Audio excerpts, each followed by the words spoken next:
Alright guys, Zackman18 here. Welcome to the finale of our Let's Play Professor Layton versus Phoenix Wright, Ace Attorney. We're heading into the epilogue of the game, the last chapter of the game. I am unbelievably excited. The victim himself, the storyteller, is making a special guest in the court now. And the Inquisitor, so to speak, taking Darklaw's spot right now, is Mr. Professor Layton. So it's just kind of a little standoff between me and Layton, even though I think he's kind of starting to lean more towards on my side now, even though he still has some thoughts as to why Espella did it. But anyways, let's not waste any more time. I don't quite know what to say. I'm truly shocked to see the storyteller again, alive and well. This was unexpected by me too, as I did not plan to appear before you all again. I was convinced that you would all see the last of me in the parade. But this is the trial for your murder, and you are alive. Yeah, see, no one was killed, so let's call this whole thing off and never have witch trials again. Well, Maya, take it easy. We're still in court, remember? But what's the point of this? The storyteller wasn't killed. Espella would never do anything to harm her dad. If only it was as simple as that to end this trial. However, it is not, Miss Faye. But Professor... Search your memory and you will know the reason why. The crime Miss Bella is accused of is not just murder. The purpose of the witches' court is to sentence the witches for what they are. Isn't that right, Mr. Storyteller? I fully intend to expose the true identity of Espella, and this would not be possible without you, Mr. Storyteller, on the witness stand. I see. And so you assumed the role of an Inquisitor just to lure me here? Be that as it may, the Inquisition still maintains that Espella Cantabella is the Great Witch Espella. Dad! It's been a long time, Espella. 4 years, in fact. You must have experienced many hardships living among the townsfolk. This daughter of mine never fits in with the others, no matter how hard she tries. No, it wasn't quite like that. There were people who supported me. Aunt Patty was very kind, and the customers who came to our bakery were nice to me. I'm happy to hear that. I wanted to watch over you ever since you left for the town, but in the end I failed to do so. I had no idea what was happening to you. I am very sorry, Espella. Oh, Dad, you don't need to apologize to me for anything. It's me that owes you an apology. I was trying to hurt you. It was all my fault, not yours. There's no reason for you to blame yourself. Dad, I'm happy we get to talk. Espella. You were so busy writing everyone's stories that we stopped talking to each other. Before it was different, you used to have time for me. Please forgive me. Why did I have to come to this? Mr. Storyteller, it's time to put everything in order now. The townsfolk and your daughter deserve to know the truth. The truth about yourself and the story. Yes, I suppose it is time I told you the truth. Your Honor? Yes, Mr. Storyteller. Let us begin. In this trial I shall be judged. Understood. This witness shall testify. People of Labyrinthia who have gathered in this court, I will now tell you the true story. Many of you will certainly find it hard to believe and difficult to accept. Nevertheless, I ask you to please lend me an ear and listen with open minds. Espella, my dear daughter, I ask you to do the same too. Alright.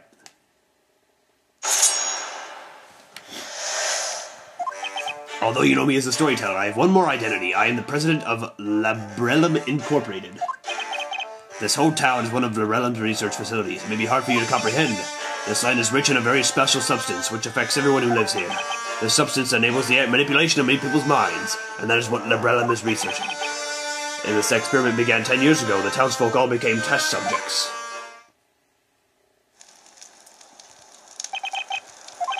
I don't understand what this all means. I don't quite understand what I've just heard.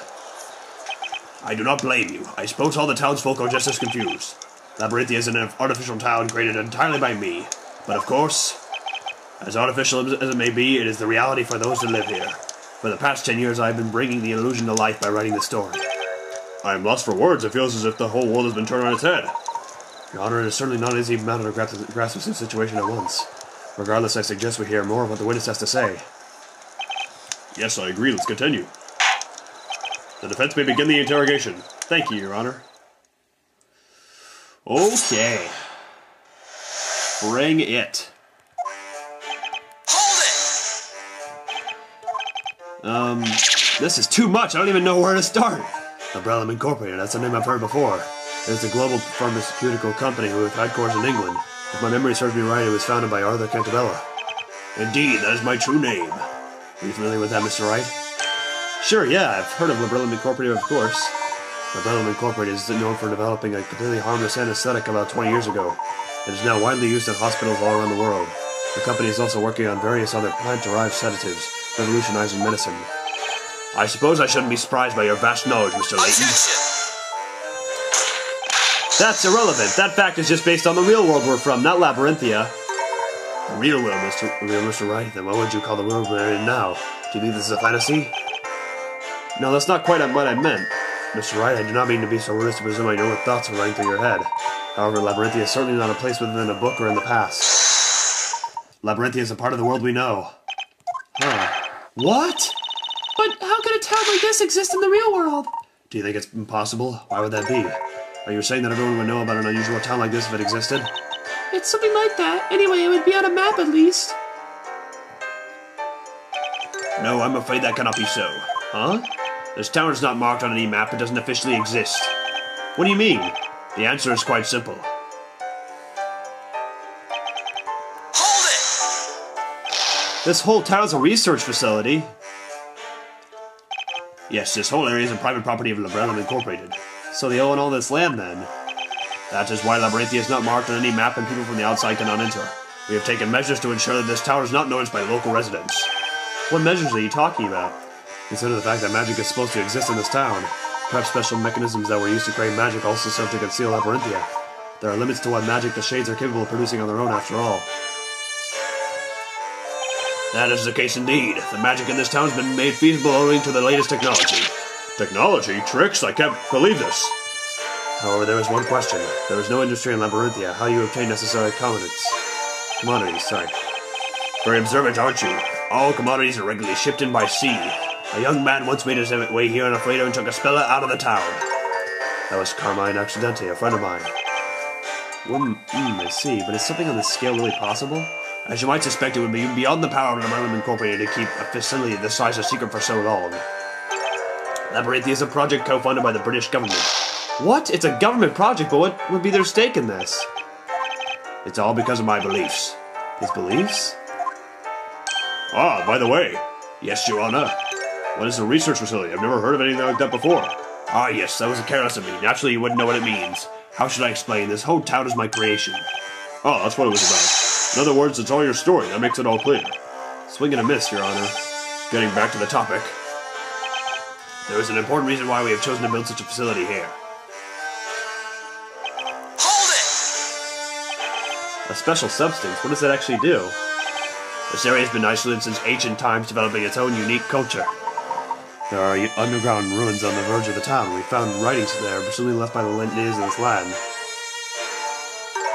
A bell that was supposed to be there was missing. So you have seen the ruins. I suspected that you would find them. And perhaps you have also noticed that everyone who lives here has a very peculiar condition. A peculiar condition, you say? I can't just said you're quietly like a patient old man when you're saying such things. Just what kind of condition is it? You're very right to know. This condition makes people fall unconscious upon the sound of a certain metal being struck. Metal? What kind of metal? Pure silver. And so there is not a single object made of silver in Labyrinthia. Now that I think of it, that's true. Just imagine what a disaster a fancy dinner would be if everyone fainted whenever they used silver cutlery. This condition is an integral part of magic. How so? All inhabitants of the Hildwich Woods carry small silver bells. I see now. The Shades ring the bells when they need to create the illusion of magic. Everyone present falls unconscious, and the Shades set to their work. Oh, look at where that Shade's head was! So that's the secret of the time-stealing magic Tarkwa told us about. Now that they mention it.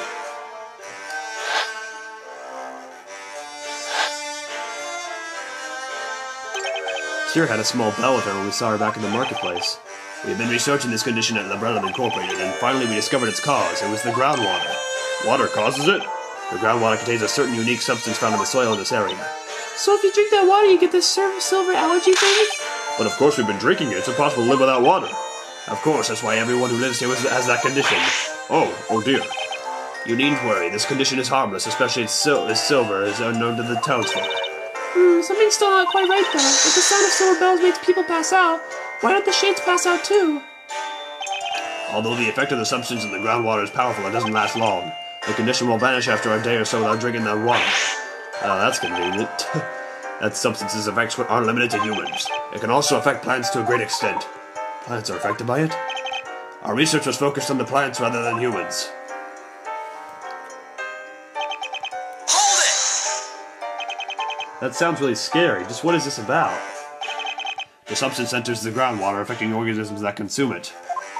People who drink it daily acquire that odd condition. They fall unconscious upon hearing the sound of silver metal. Yes, although the substance in the groundwater also has a tremendous effect on plants. Wildflowers in this area contain a certain poison. Upon my beard? Poison?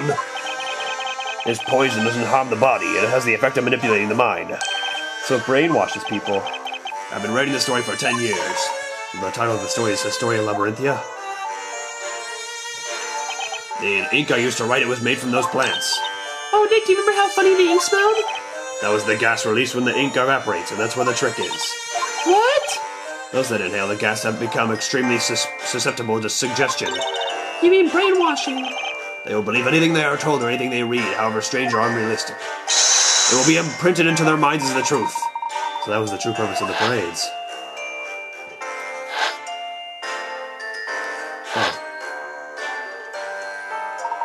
Pages of the story written in that special ink were regularly distributed among the townspeople. It was done so that everyone would be in a state of hypnosis. Indeed, the creation of a fully controlled town with the inhabitants subject to long-term hypnosis. That was one of the topics of our research. And the story that is written in the Historia Labyrinthia, you could call it a self-fulfilling prophecy realized through the shade's work and the hypnotic effect of the ink vapors. Is that how it was all this time? Umbrella used hypnosis to control all these people. I can't believe the government was supporting that. Hold it! All the people subjected to this experiment have been living here all this time? No, we started with just a few people, gradually getting more and more. I must say that I'm afraid of what the answer to this question might be, but where did these people come from? You haven't resorted to abduction by any chance, have you? Of course not. Every test subject signed a contract with Umbrella. A contract to have their memories erased and be used like pawns in a story? The current inhabitants of this town have one thing in common. They were all dissatisfied with their lives and wanted to start anew, forgetting about their mistakes, forsaking unwanted identities. There are more people like that out there than you might think. They have all agreed to participate in our research. But that's insane. It's not as unreasonable as you suggest. We give them a new identity, a chance to start their life again. In return, they subject themselves to hypnosis and live in this town as our test subjects. In order for this project to be possible, we suppress their memories of the past, including the memory of signing the contract. So ultimately, they are not aware of what is going on. I couldn't agree more. I have got no idea what's going on. Let me make this clear, Mr. Wright. We do not erase their memories, we suppress them. They will regain their memories of life before Labyrinthia once their contract is over. So this place was uninhabited before you started this research 10 years ago? And you managed to keep everyone in a state of hypnosis for 10 years straight? Can you really hypnotize someone for that long? I mean, 10 years is one heck of a long time. It was achieved through the distribution of the story during parades. The ink vapors have a powerful effect, but it wouldn't last 10 years, of course. With each parade, the effect was renewed. That's why the parades took place at regular intervals. That was the true purpose of that event.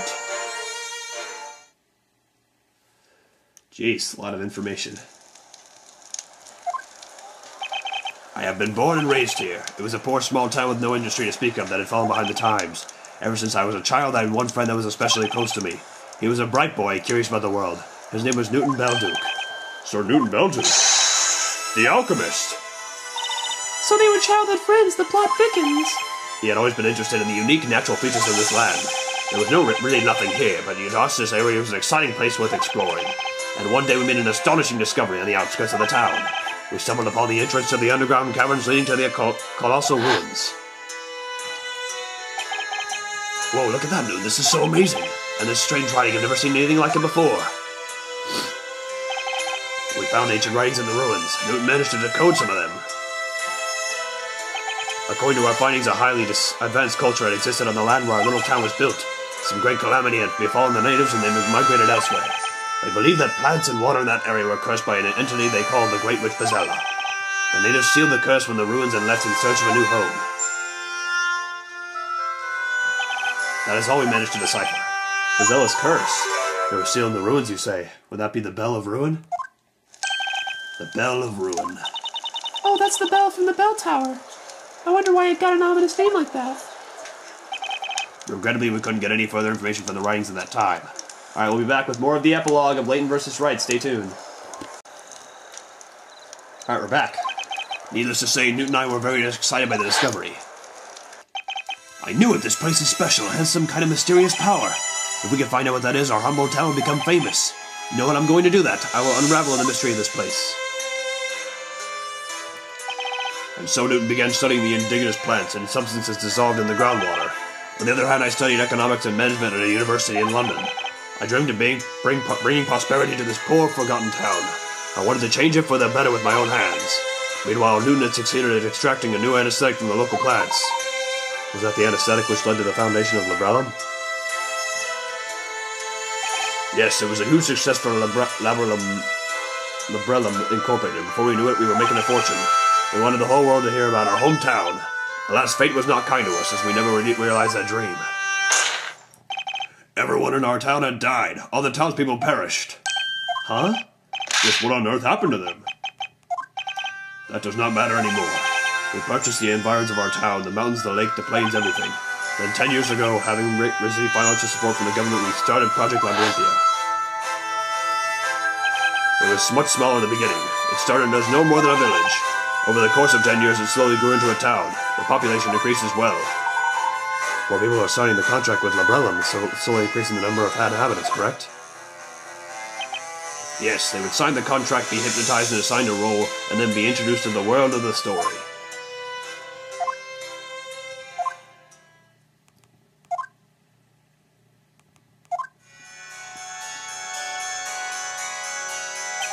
I have spoken at length. Thank you for patiently listening to my tale. Espella is the name of a witch from an ancient legend that we read about in the ruins. It is a fictional character. She does not exist. But then magic and witches. Magic is just an illusion, and there are no witches. Alright, so it was all fake. That doesn't make it all much better. Why did you write a story where people get killed and magic and witches are thrown to the fire? You could have made it a peaceful, pleasant world where everyone could be happy. No, that was not possible. But why? This is a research facility after all. We're researching ways to completely control human beings. Test subjects need to be exposed to extreme situations, so we decided on a fantasy setting. We wouldn't have got funding from the government otherwise. In other words, we're running a business. But just what instructions do you give to the people you hypnotize? You don't give each of them a full set of memories of their whole fictional life, do you? No, it's much more simple than that. We only give them 2 pieces of information. The first one that they were born in this town, and the second was their new occupation. And they fill in the gaps themselves, without being aware of it. The human mind requires a consistent story of one's life. Which means, of course, that no Labyrinthian has memories from earlier than 10 years ago. No one has any memories from before they came to Labyrinthia. What are you saying? That was all one big... As you can hear, no one can remember their real past. There are no exceptions. Wait a second, no exceptions. I smell a contradiction here. Ah, it seems Mr. Wright has noticed it now. What are you talking about, Layton? Mr. Cantabella, you have just testified that not a single citizen in this town remembers anything from more than 10 years ago. Yes, that is the truth. Now that's a strange assertion, especially coming from you. What do you mean? There's one person in this town who remembers what happened more than 10 years ago. That cannot be. It is impossible. They must be merely imagining things now. Mr. Wright, please enlighten us all. Who is this person that remembers their past?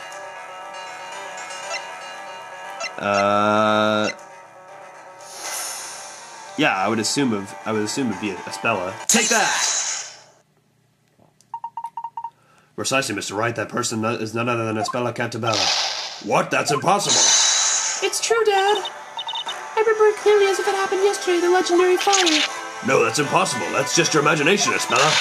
No, it's not. I couldn't remember it before, but it all came back to me. Because I'm Espella. No, Espella, there are no witches. That fire was just a bad dream. The Inquisition would like to call Espella Cantabella to testify. What? Regardless of whether Miss Cantabella is Espella or not. Her memories may contain valuable clues. Yes, that may be so. No, wait. I don't agree to this. This trial is over, Your Honor.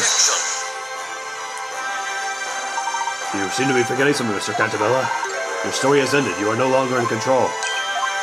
You are merely one of the characters, and this is also why we will not cease seeking the truth until we find it. Defense, what is your opinion on this?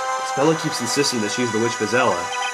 As her attorney, she refused to let her speak to the court, but what's really important now is finding the truth, just as Layton said.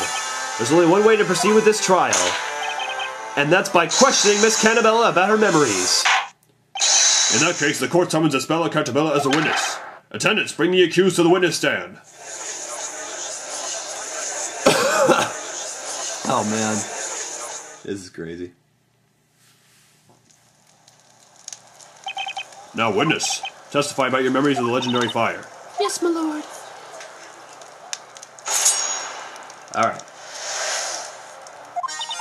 I was just a little girl then. It happened during this annual fire festival. Everyone was gathered in the town square for the fire festival, and I was watching them from the bell tower.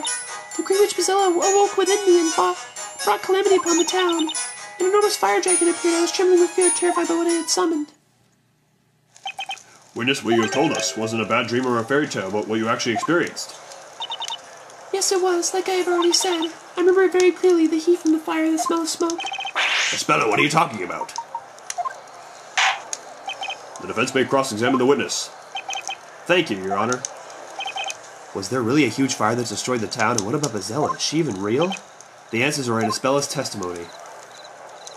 Alright, since we've been seeing a pattern lately, I think I'm just gonna want to have to press the last statement in the testimonies for quite a few of these now, because that's where we're getting a lot of the new information. Can you tell me more about that fire dragon? That monstrous image is still so vivid. It looked just like the one that attacked Dad this evening. I have done something terrible again. And you are sure that the fire dragon you saw more than 10 years ago and the one summoned this evening were exactly the same? Yes, they were definitely the same. Oh, storyteller freaked out. Hang on! Is something wrong, Mr. Cantabella? It's impossible. There's no such thing as magic. You never believed me, Dad. I don't know why you have to be like this. There was a time when things were different. Espella, what are you saying? Look at them. It's like a common argument between a teenager and a parent. Mr. Cantabella created this town. He knows better than anyone else that there's no magic here. Miss Cantabella? Yes? Would you mind giving us more details of what you saw? Could I borrow a sheet of parchment and a pencil? I think I'll be better if I try. Your request shall be granted. Bring parchment and a pencil for the witness immediately. Whoa. Cool. This is it. This is the fire dragon that I saw that night. I only caught a glimpse of it, but it was real. I must say, it does closely resemble the supposedly magical creature we witnessed this evening. It does indeed. The strong shall be added to the evidence. This is a farce. What happened over a decade ago? Was the town really destroyed by a fire dragon? Discovering the truth about the dragon shall be our next objective. Witness, continue the testimony. Yes, my lord. Alright. Is there anything that was added? Nope? Okay. Hold it! Guess not. Do you remember casting a spell? I cannot remember. Oh man, you are at it again, sir. Hang on! You look upset, Mr. Cantabella. Pardon me, did you want something? I'd like to know what you think about Espella's last statement. My opinion about all of this has not changed since last time. It's all just a dream. Listen to me, Espella. You are not Espella. There was no legendary fire. Dad, you have no idea how much I want to believe you, but I just can't. I remember what I saw and how it felt, the heat, the smoke. Magic doesn't exist. It belongs in fairy tales. There are no fire dragons either. Espella seems certain that she saw a fire dragon at that time. However, as long as we don't have any evidence to support or disprove this claim, we can't make any progress. Do I have any relevant evidence? Anything that can demonstrate that the fire dragon Espella saw as a child is real? Oh, sure, we'll find something. Your Honor? What is it, Defender? The defense will present evidence. Evidence? I suppose you mean evidence that will prove that my daughter's memories of the dragon amount to nothing more than wild imagination. On the contrary, I'm pretty positive Espella did see the dragon. What? I thought you had more sense in you. Yep. Well, are we all curious about what the defense has got to show us? Present evidence that proves a dragon appeared in this town over 10 years ago. Alright, I think we should definitely use our new evidence to our advantage here. Take that! It is, of course, Espella's drawing of the dragon. It's impossible to draw a dragon with so much detail unless you've actually seen it. Indeed. And it looks very much like the fire dragon we saw this evening. It cannot be a mere coincidence. You can't possibly use that drawing as evidence. And why not? Because she could have just drawn the dragon for this evening. Dad, why don't you believe me? I saw that dragon when I was little. This town is my creation. I know everything about it. And I assure you there's no magic. If there's anyone who can tell you what's possible and what is not, it is me, the creator of Labyrinthia. Your overconfidence has clouded your judgment and is preventing you from seeing the truth. What do you mean? In order to see what is really there, you need to reject biased assumptions and keep an open mind. You are overlooking certain facts precisely because you are the creator of this town. It's nothing short of insanity. Magic doesn't exist, and yet Espella says she saw a fire dragon. It seems like a contradiction. But perhaps it is not. Mr. Wright? Yes? The solution to this mystery is out there. We just need to find it. Do you suppose that you know where it is? Magic doesn't exist. Espella saw a fire dragon. Where is the evidence that brings the gap between the two? In the court record and the belfry, or it's the town itself. Well, storyteller's getting all crazy. It's got to be because of the town itself. It's just kind of going out of control. Espella was watching the town burn at the time. She says she saw an enormous fire dragon. Now, if you put the two together, I think our best guess is that the dragon she saw was this town itself. This town? In other words, Espella saw a dragon shape looming over the burning town. How absurd! That's mere speculation! I will not dispute that, however, it is entirely possible to test our theory. What? And how would you go about doing that? It is all quite simple, Mr. Storyteller. We will now go to the belfry. Maybe we'll find that fire dragon there.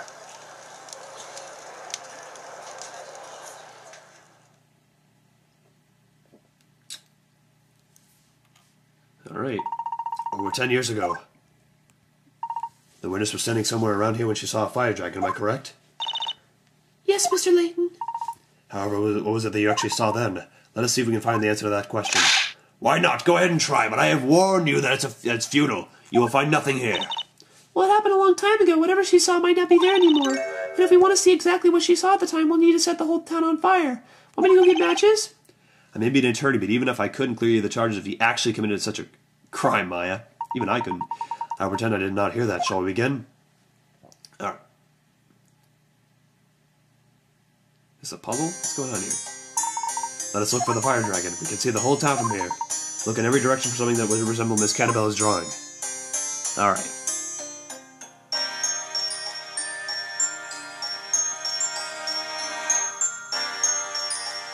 Oh, there's this thing down here. Yeah. Take that! That seems pretty easy. Espella, what do you think? I don't know. It doesn't look like the dragon I saw. I was right, not right. It seems so, unfortunately. But we're not done. I was just testing the waters. Mr. Wright, a gentleman... What?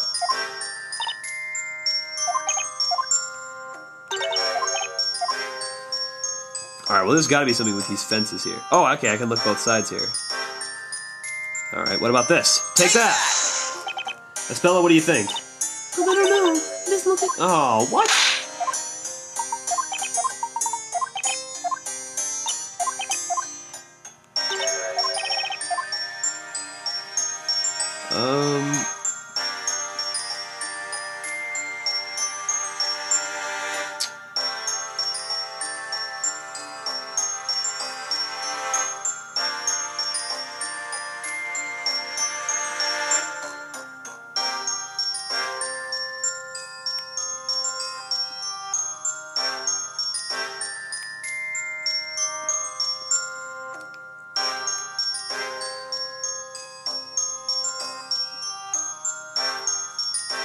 I don't know.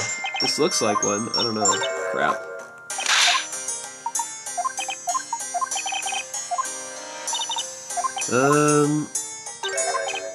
Because we can't I can't see crap out there.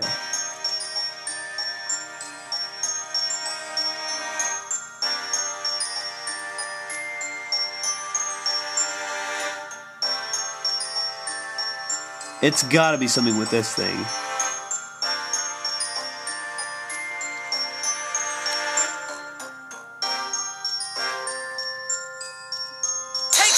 I don't know. This is weird.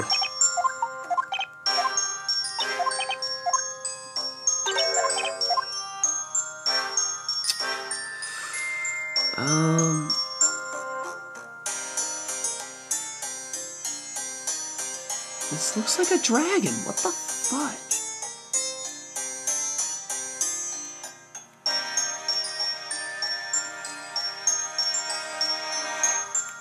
Alright, we'll be back. Stay tuned. Alright guys, we're back. I'm still not entirely sure what we should do. Oh wow, these keep changing! What the hell?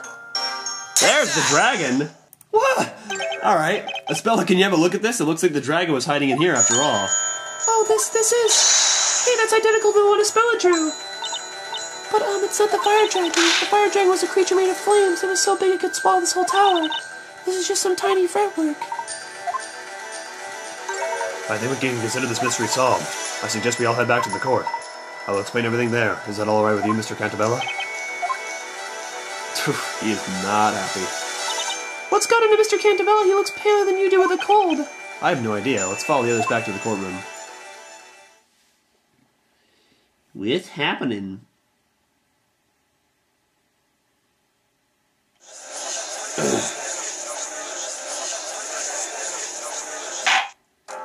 The Investigation seems to have yielded some unexpected results. But can someone explain them to me? Your Honor, the Inquisition will interpret the results of its investigation. Witness, you said you were about 6 years old at the time of that incident. Yes, that's right. Did you see the moment the dragon appeared above the town? No, I don't remember. I remember seeing it at some point. It was like a flash. The town was ablaze and this fiery beast was hovering above it. Then when you noticed the dragon, the town was already engulfed by flames. Yes. That information completes the picture. Miss Cantabella's statement has offered me an insight into the true story of the fire dragon. Over 10 years ago, Miss Cantabella was in the belfry, unconscious. What events led to this, perhaps we will discover that in due course. When she awoke, the whole town was on fire. Having inhaled much smoke, she was still dazed. She was only vaguely aware of her surroundings when she looked up, alarmed by the scorching heat. Unable to stand, she was on her knees, and then she saw something she would remember her whole life. She saw a terrifying fire dragon attacking the town. She saw it through the fretwork and the balustrade. So she was there? The shape of a dragon against the backdrop of the town being swallowed up by flames became imprinted in her memory. That is the truth about the fire dragon. Oh my god! This is what I've deduced. It wasn't a monster? Miss Cantabella, the illustration you have drawn for us bears an uncanny resemblance to the fretwork in the belfry. You saw the dragon when you were confused, possibly mildly asphyxiated from the smoke. There was no magic and no magical beast. You would believe a stranger but not your father. They're so typical of teenagers. You should have listened to me. And now all the mysteries have been unraveled. Can we not end this trial and go home? It's gonna hurt my voice doing his voice.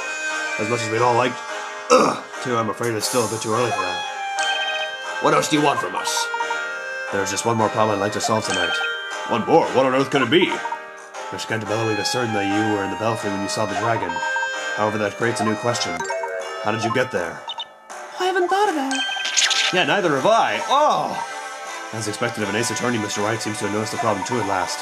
In order to access the belfry, you need to use the bell tower mechanism. The mechanism can only be set in motion with the pendants. Indeed. Miss Cantabella, did you have your pendant with you at the time? Yes, I think I did. I always had it with me. But why did I have that pendant? I can't remember it at all. This pendant is not just for show, it's the key to the belfry. Why was she carrying it around? We must also not forget that one pendant does not suffice to operate the contraption. 2 of them are required. 2 pendants? Miss Cantabella, are you certain that you were alone in the belfry? No, I wasn't alone. I was there with a friend. What friend? Oh. Eve, where did you go off to? The friend you mentioned, was it this cat? Yes, she's my best friend. We've always been together. Without Eve, I would have been so lonely. That kitty's always appearing out of nowhere to keep Espella company. Of course she does. After all, Bezella's always accompanied by a black cat. What you saw from the bell tower when you were little was so terrifying that even an adult would have been scarred for life. The town burned in front of your eyes. You thought you saw a fire dragon. You see, your memories have been twisted by the horrors you saw. What do you mean? The dragon you saw wasn't real, and I suspect that the friend who was with you in the bell tower might not have been that cat. No, it was her. It was Eve, my only friend. Miss Cantabella, the pendant you needed to access the belfry is too large for a cat. Are you following? If Eve was with you, it would have been impossible for you to enter the belfry. Wait, Inquisitor, where is all this going? You have no right to tamper with my daughter's memories. You're right, of course, however, neither do you. Nor should you attempt to cover up the truth. Ah! No, you're wrong. Eve was my only friend. Think about that day again, Miss Cantabella. You went to the top of that bell tower with a friend who also had a pendant. Well, then why don't we have the defense present some evidence? Can you prove that someone was Miss Cantabella in this trophy that day? I'd very much like to see the evidence. Why me? It was the professor's idea. I have nothing on the legendary fire. Why ask me for proof? Right, I suppose you wouldn't have any proof. Not one of us remembers that incident. I've had enough of this, Your Honor. You have no grounds to continue this trial. Well, we appear to have reached a dead end. There's nothing else for us to do. Oh boy. Layton ain't giving up. Which is good. Please hold on, Your Honor. Oh, what is this all of a sudden? Inquisitor Layton? The defense does not have the necessary evidence, but someone else does. What do you mean? This time the Inquisition will present its evidence. The Inquisition will present it. What? You son of a witch! This is what you wanted from the very start, isn't it? Sorry, I was trying to sneeze there and I ended up laughing really awkwardly.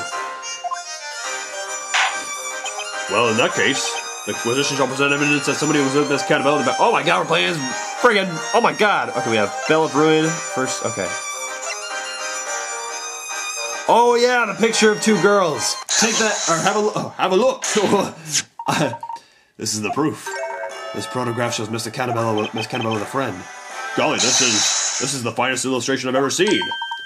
It's a photograph. It looks as if it were a reflection of the real world on paper. Tell me, who would create this exquisite work? Oh my god. Well, Your Honor, I understand you are fascinated, but let us focus on what this picture shows. This picture was found in the Storyteller's Tower. Mr. Cantabella, we have taken the liberty of borrowing it for this trial. It's enough to look away for a second, and you've already caused trouble. Professor, aren't photographs against the rules? I mean, this is supposed to be a medieval setting. Meh, who cares? What's important now is helping Miss Cantabella to grasp the truth. And in this case, the end justifies the means. Please take a close look at the two girls in this picture. Each of them is wearing a pendant. Why, that's so. These are the belfry contraption pendants. We know that one of these girls is Miss Cantabella. But then, who is the other girl? Accused, do you have an idea? Espella, you okay? It doesn't look like she is. It's... Oh, is it Darklaw? Oh! It's me and the other girl is... She's... I don't know. Oh, it's Darklaw. Espella! Your Honor, stop this trial. Stop it right now. Can't you see you're driving Espella into insanity? It's just the opposite, Mr. Cantabella. We've turned away from the truth now. Espella will close herself to the world forever. Mr. Wright. Yes? You know who it is, don't you? Yeah. Yeah, I do. Yeah, okay. Skipping all this. Take that! I'm thinking it's High Inquisitor Darklaw. High Inquisitor Darklaw? I cannot say I had enough slight suspicions of her, but oh my. Miss Cantabella, what do you say? Do you remember the girl next to you in this picture? I was with Lady Darklaw. This is crazy. What are you basing this preposterous claim on? But Mr. Cantabella, this girl closely resembles the High Inquisitor. Resembles? That's just your personal opinion. It's meaningless in a court of law. If you want evidence, I've got it. What? The definitive proof that the girl in the picture is High Inquisitor Darklaw is... Well, it's obviously the other pendant. Take that! Because they both had a pendant. And this is the proof it was the High Inquisitor. The pendant needed for that contraption in the bell tower. I have Miss Darklaw's testimony here. She said this pendant was hers. And so... the other girl in the picture is definitely Miss Darklaw! Is it really?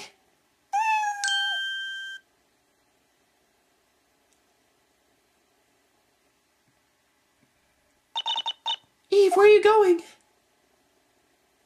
Uh-oh. What's going on? Oh! I was expecting you, Miss Darklaw. Oh, this sucks. I see that I was not mistaken about you. I trusted in your ability to get this far. High Inquisitor Darklaw, where did you disappear from? Does your memory not serve you well, Your Honor? You know that what I am, I can disappear at will anytime I wish to. So, Storyteller, everything has worked out just as you had written, O revered creator of Labyrinthia. Darklaw. Lady Darklaw.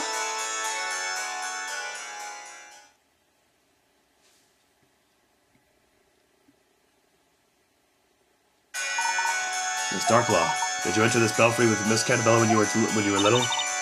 Yes, I did. Then you have memories of events from before 10 years ago. I certainly do.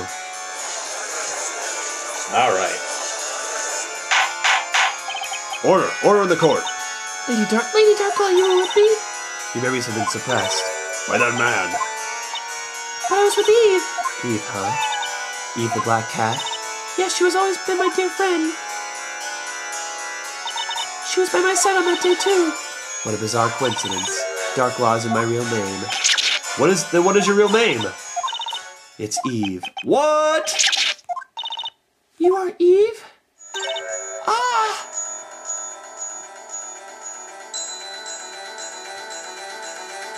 Oh boy. Wow.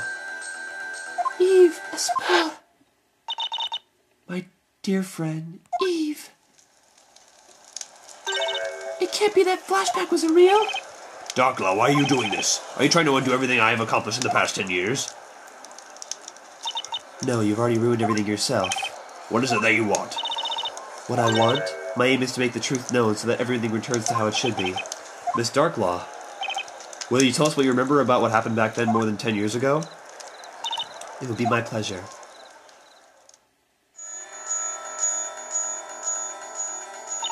It was the day of the fire festival. Espella and I went up the bell tower. The wind was strong that day. When the sun had set, the festival began. It's true that the whole town burned down that day. The fire consumed buildings and people, turning them into ashes. We were the only survivors. We stayed in that belfry while the world below us was being eaten up by hungry flames. Holy crap! The legendary fire is no fable. It happened here more than 10 years ago. Oh, focusing camera, come on. There's no such thing as magic and fire dragons, so how could a whole town be destroyed in just one night? Yes, that's something I'd like to know as well. Even if we assume the celebratory fires were got out of control, surely the whole town wouldn't have perished like that. Now it all makes sense. Sense. That was the missing piece of this puzzle. What do you mean? God, stop getting out of focus. What do you mean, Professor? I can imagine now what transpired that night. What happened in the belfry and what caused the legendary fire. We have all the clues we need. If the Inquisition has evidence to show us, I'd very much like to see it. What caused the legendary fire? Let's see. Suicide don't know. Picture two girls know the first story. It's gotta be the Bell of Ruin. Have a look. The cause of the fire is in the belfry. It was the bell? That bell had been made by the natives and later sealed in the ground. It was called the Bell of Ruin. Bell of Ruin. By the way, why is this bell have such an ominous name? Could it be because it's made of pure silver? Pure silver? Exactly. Mr. Cantabella told us earlier. That everyone who lives here has a very peculiar condition. This condition makes people fall unconscious upon the sound of a certain metal being struck. And that metal is pure silver. Yes, and we've been told the condition is brought about by drinking the groundwater. Indeed. That bell was also the reason why the original inhabitants of this area decided to forsake it. It seems that the Bell of Ruin caused a devastating disaster. To those who have gained entry into the sanctum, heed our words. You must not ring the Bell of Ruin.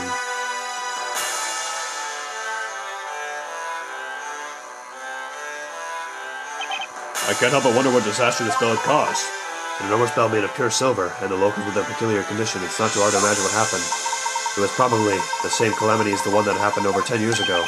And that is, well, what disaster happened to this town before Labyrinthia was built? Ah! The legendary fire. Now let us contemplate the following scenario.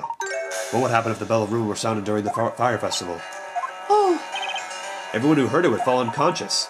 As it was an annual festival, all the townspeople were assembled in the town square. Oh dear. Therefore, on the night of the fire festival over 10 years ago, all the residents instantly lost consciousness where the bell was struck.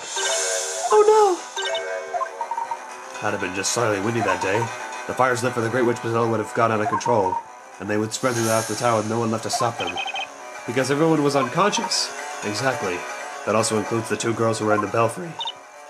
Espella and I. You were the closest to the source of the sound, it was inevitable.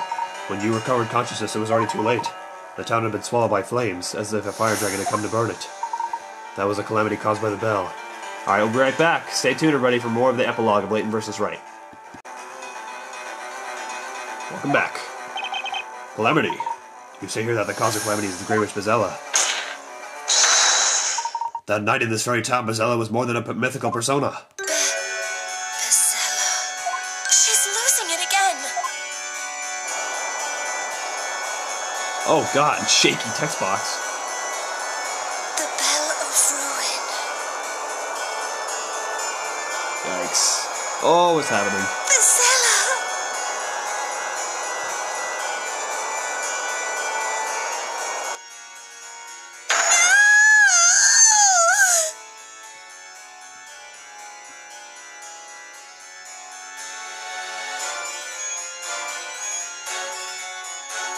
Oh, yikes. Alright, well, we're gonna keep going. I don't know how many parts to this epilogue it is, but we are going to keep going. We're gonna keep going. We're gonna beat the game today. Even though I got this game back in August, I'm still finishing it for you guys. Alright. Mr. Cantabella, I would like to apologize for putting too much pressure on your daughter. Only words can bring her back from the brink of madness. Let her hear the truth from her own father. All according to your plan, Layton. You've driven Espella into a corner in order to push me to the wall. I had no other choice. Espella, please listen to me. You haven't done anything wrong. You didn't cause that accident. You have suffered so much thinking that you were Espella. I must take the blame for that. You, Mr. Cantabella? I sacrifice everything to make up for what I've done, but all I managed to do is inflict more pain upon others. Is that not so, Dark Law? Now that you're willing to talk, Mr. Cantabella, would you mind telling us your story? Yours as well as Espella's and Miss Darklaw's? Very well.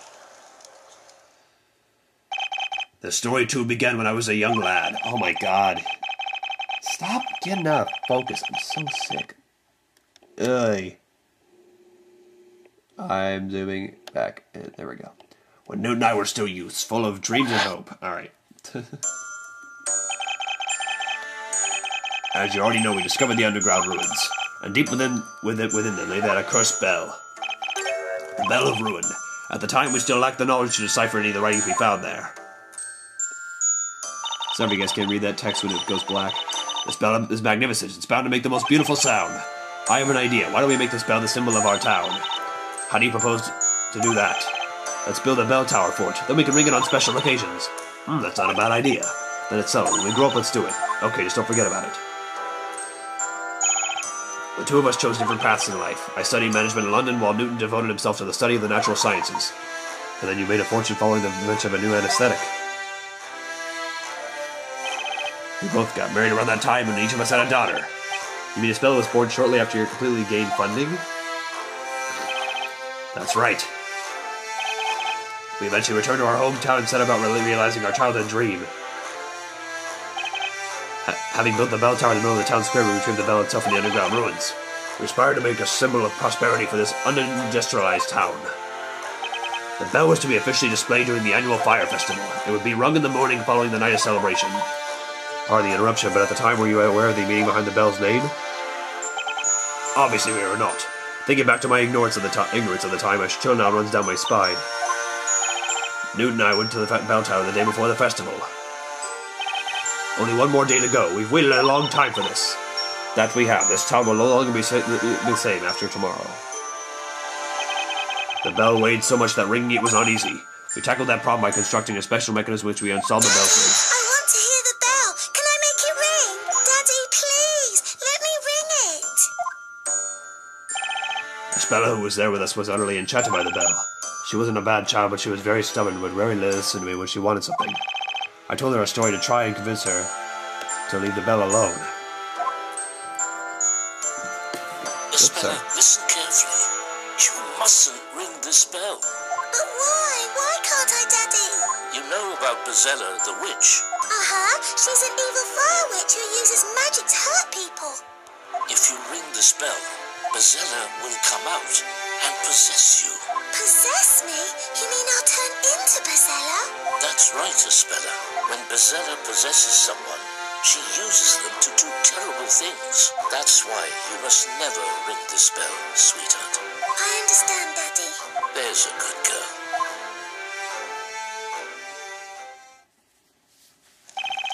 The The legend of Espella has been passed around these parts for centuries. It probably originated from beliefs of the tribes that populated this area in the past. What I told Espella was just a silly story that I invented for the occasion. It was only meant to stop her from ringing the bell.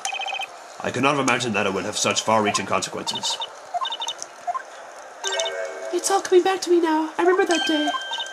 On the day of the fire festival, just around the time when the preparations ended and everything was about to begin, I sneaked out of our house.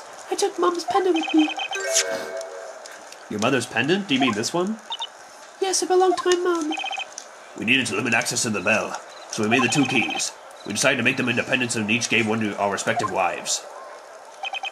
Both are needed in order to access the belfry. I saw you and Mr. Belduke use them, so I told Eve to meet you at the bell tower. Daddy says Bezella will come out if I ring the bell, but if I do it just a little, I want to try it while the festival is going on. I hope Eve doesn't forget her mum's pendant. So it is just as I thought, Miss Darklaw. You are Mr. Belduke's daughter. Well done, Inquisitor. I was almost afraid you would fail to make that connection. What in the... This is too much for one day!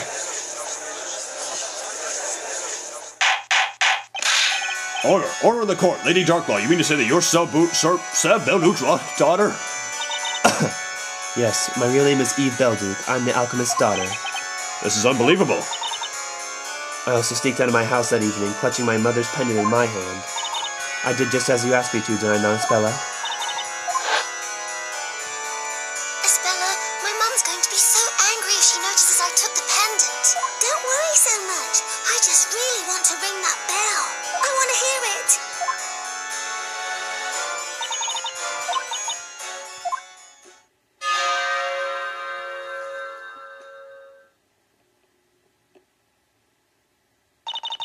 I rang the bell against my father's warning, and so Bezella possessed me. Because of me, the town and everyone in it.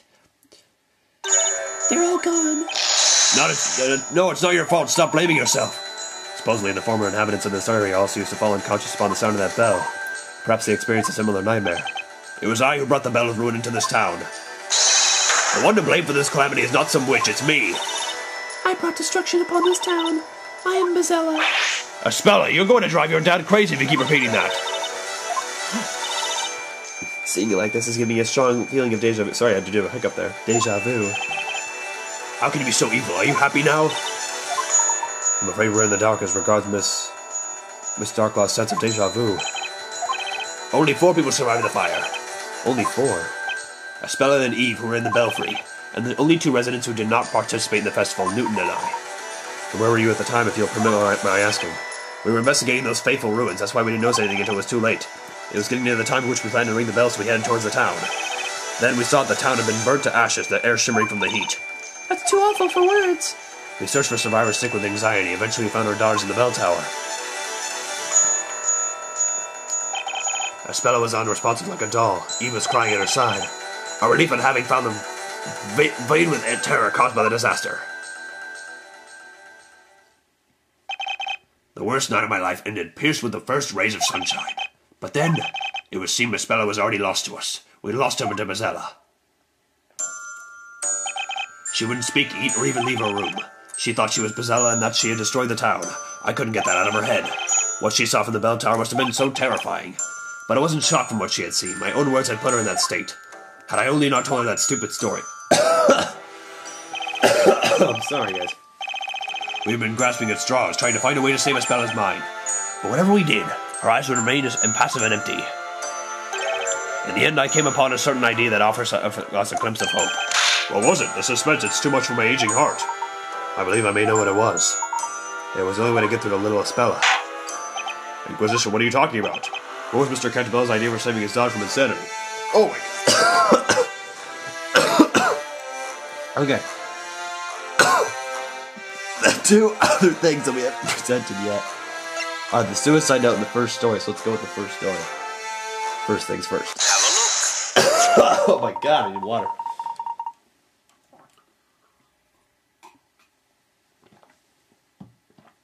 There we go. We discovered this in Espella's room. And that is... It's a handmade picture book. The illustrations and handwriting are truly exquisite. That's the first story I wrote. I made it for Espella after that dreadful fire. Oh, the storyteller's first story. It was but a simple children's story. The plot was very straightforward. The townsfolk joined forces to banish evil witches who served Espella. Espella, do you understand now? You aren't Bezella. Bezella is somewhere out there, sending out other witches to do bad things to the people of our town. Witches magic, the town perishing in flames. Espella was mentally broken, but I couldn't get through to her any other way. I had to talk to her as if magic and witches were real, avoiding any mention of that fire. A witch is real. Espella spoke to me for the first time in so many days. I was beyond myself with joy, and replied without thinking, I don't know where that ice, jeez. Oh, yes, they are. They're hiding in the town, among the people. But it's just a fairy tale.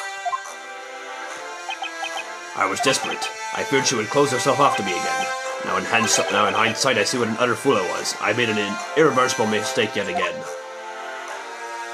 No, it's not. Everything your daddy writes comes true. The bad witches will get their comeuppance. I will write a story about it. And so I wrote another story for my daughter. A story about mischievous witches getting caught. This time I had the story acted out in front of Espella. You had it acted out? Back then I wasn't the only one tormenting myself over the mental state of my daughter. Newton was going through hell too. His own daughter had been badly scarred by the event. Isn't that right, Eve? My father and I repaired a building that had survived the fire and continued to live in this town. Espella wasn't even able to leave her room. We couldn't leave her behind when she needed all the help she could get. Mr. Cantabella showed us this book one day. Then he made an unusual request of us. I'd like to make this story real. Would you be willing to help me do so? To our surprise, he was entirely serious, seeing that we gladly offered our help. A story about evil-doing witches getting caught and punished, and Bezella, the source of them all. Paying attention, Espella? Witches got what they deserved, and peace has been restored to the town.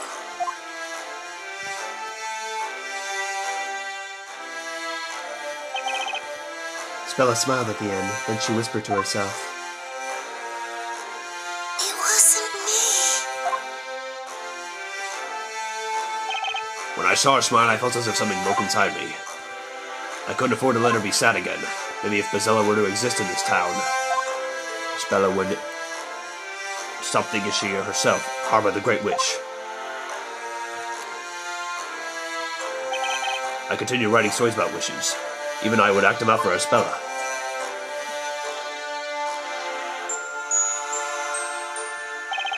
And gradually the number of characters in my stories increased. That was of course largely due to the ongoing reconstruction of the town. How much reconstruction? It wasn't anything on a big scale. They simply paid people to move in and act out their roles. But I began to think that I would need more than that. The story had to be real. To make the lies seem true, he resorted to even more lies. Yes, I was certain that was the only way. How did I do so? I remembered about Newton's research. He was working on a certain medicine. It was a kind of tranquilizer made from the local plants that he was testing at the time. But it was difficult to put into practical use. The substance had a danger of causing unconsciousness and hypnosis. I can see how that could be abused to cause such harm.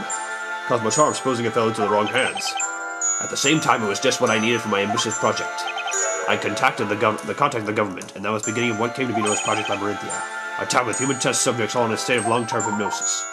You devised that plan solely for the sake of your daughter? Yes. We acquired the land which had been laid to waste by the fire. The new town was slowly becoming populated. Gradually, the rules of Labyrinthia were established. It was to be a town where magic and witches were a reality to the residents. All of this was possible thanks to the drug. The test subjects were exposed to it through the ink used to pen the story, right? That's right, it was the dangerous drug developed by Newton. About the 10 years have passed since then. Even now, the town continues to change.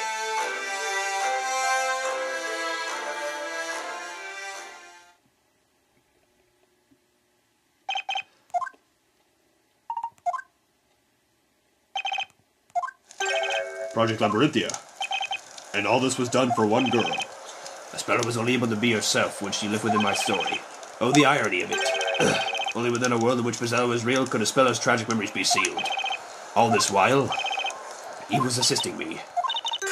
I was the first shade. As soon as the story began, I disappeared from the scene. If Espella was to see some magic, then someone had to don this robe. Alright, we'll be back. Stay tuned. disco, disco, disco, like the disco, disco, like the